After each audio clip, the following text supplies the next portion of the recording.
আসসালামু আলাইকুম। কেমন আছেন সবাই?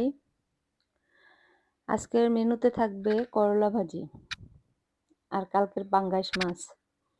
তো আমি এখানে বসে কাটাকাটি করতেছিলাম আর আপনাদের ভাইয়ার সাথে কথা বলতেছিলাম। কথা বলতে, বলতে পেঁয়াজ কাটা শেষ, সব কাটাকাটি শেষ। কেটে ধুয়ে সব রেডি করছি। এর মধ্যে একটা করলা দেখলাম খুব বাড়তি। একটু পেকে, পেকে গেছে আবার বিচিগুলো একদম লাল। তো ভাবলাম যে বিচিগুলো রেখে দেই রোদ দিয়ে শুকানোর পরে আমি যখন গ্রামে যাব তখন নিয়ে যাব শ্যামলীকে দিয়ে আসব। গ্রামের নতুন মাটি, হয়তোবা গাছটা হতেও পারে। হলে হবে, চেষ্টা করতে দোষের কি? কথা বলতে, বলতে রান্নাও শেষ।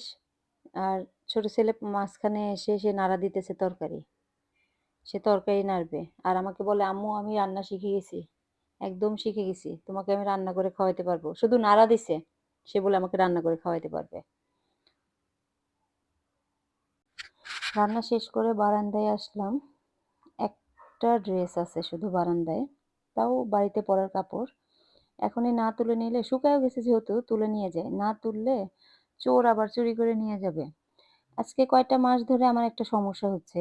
এই বারান্দা দিয়ে আমার এত কাপড় মেলা থাকে, কোনো কিছু হারায় না। শুধু সালোয়ার হারায়। এত ভালো, ভালো ড্রেস থাকে, বেডশিট থাকে, গামছা থাকে মানে সবই তো থাকে। আমার একটাই তো বারান্দা। মানে ২য় তো কোনো অপশন নাই যে আমি কোন বারান্দাতে গিয়ে মেলবো। আর কোনো অপশনও নাই আমার। আমার বারান্দা তো ২ টা না, একটাই। বাধ্য হয়ে আমাকে এখানেই দিতে হয়। তো রাতের বেলা যদি কোনো কাপড় থেকে যায় সেখান থেকেই চুরি হয়। শুধু সালোয়ার। এখন নিজে চোখে যেহেতু দেখতে পাই না, তবে এই যে গ্রিলগুলার পাশ দিয়ে যেদিক দিয়ে টান দেয়, ওই গ্রিল তো ধুলা পড়ে থাকে তখন টান দিলে বোঝা যায় যে এদিক দিয়েই নিয়ে গেছে। ঠিক আছে? এখন জিনিস যায় যার, ইমান যায় তার। কথাটা আসলে সত্যি। কারণ আমি নিজে যেহেতু চোখ দিয়ে দেখিনি, কাকে ধরবো? সেই ভয়ে এখন সেই সকাল, সকাল গোসল করে ফেলি। সকালে ঘুম থেকে উঠে নাস্তা করে ০.৫ ঘন্টা ১ ঘন্টা পরে গিয়ে আগে গোসলটা করে, তারপরে কাপড়গুলা যেন তাড়াতাড়ি আমার শুকায় যায়। এমনিতেও শীতের দিন, ছোটবেলা, রোদটাও তেমন বেশি আসে না। আগে টানাই আসতো, অনেকক্ষণ রোদ থাকতো কিন্তু এখন বেশি আসে না। তো এখন কাকে ধরতে যাবো বলেন? চোর তো চুরি করে নিয়েই যায়। কিন্তু নিলে তো চোর যদি আসে তাহলে তো নিলে সবগুলাই নিবে। আমার শুধু সালোয়ার তো নিবে না শুধু। একটা পায়জামা নিতে আসবে চোর এই ৬ তলার উপর থেকে নিবে তাও? জানি না কে যে নিছে আল্লাহই ভালো জানে। এখন এই কয়েকটা মাসের মধ্যে আমার ৬ টা সালোয়ার হারাইছে।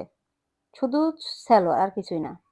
তো দুপুরবেলা আজকে আমার ২ টা কাঁথার কাপড় কুরিয়ারে আসছে। আমি ২ টা কাপড় অর্ডার করছিলাম। আমি আবার নকশি কাঁথা সেলাই করতে খুব পছন্দ করি। করিও আমি অনেক নকশি কাঁথা সেলাই করি। এই ২ টা কাপড় নিছি আমার ছোট ভাইয়ের বউয়ের জন্য। শ্যামলীর জন্য। ওর ২ টা মেয়ে ২ মেয়ের জন্য নিলাম। ওই সেলাই করবে বা আমি করব একজন করলেই হইছে। এটা এখন আমি দুপুরবেলা খুলে দেখতে পারিনি। ওই সময় শুধু আমি কালারটা দেখে নিছি কুরিয়ার সার্ভিসওয়ালার কাছ থেকে। তো আমি চিন্তা করলাম যে আপনাদের সাথেও শেয়ার করি। আমিও দেখি আপনারাও দেখেন। এটা ভাঁজ করে আবার যাবো আমার ছোট ছেলেটার ঘাড়ে কি যেন হইছে বিচি, বিচি, বিচি, বিচি দানার মতো। সেটা দেখাতে নিয়ে যাবো ডাক্তারের কাছে।